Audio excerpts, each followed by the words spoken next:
Apa menurutmu Tan Malaka itu pahlawan atau pengkhianat bangsa? Oke, jelas-jelas Tan Malaka itu pahlawan bangsa dikarenakan jasanya bagi bangsa Indonesia. Tan Malaka adalah seseorang yang menciptakan nama Republik Indonesia. Dalam bukunya Narda Republik Indonesia atau Menuju Republik Indonesia pada tahun 1925. Yang dimana buku ini menjadi inspirasi bagi pejuang kemerdekaan seperti Soekarno untuk melakukan pergerakan kemerdekaan Indonesia.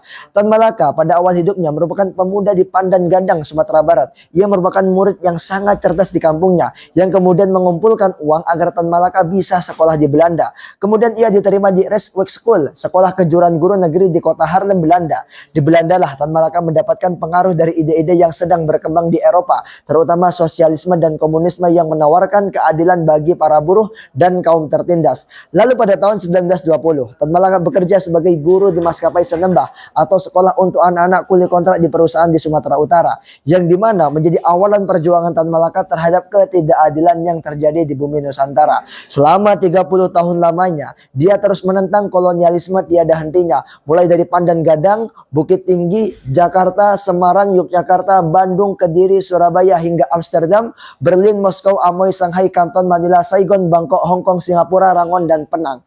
Ia sangatlah cerdas, bahkan ia menguasai setidaknya 8 bahasa yang berbeda. Dengan bukunya Madelok, di mana menjadi istilah baru dalam cara berpikir, di mana menghubungkan ilmu bukti serta dalam mengembangkan jalan dan metode yang sesuai dengan akar dan urat kebudayaan Indonesia sebagai bagian dari kebudayaan dunia. Karya ini didasarkan dari kondisi Indonesia, terutama dalam rakyat Indonesia, situasi dan kondisi Nusantara, dan cara dalam membacakan masalah tersebut.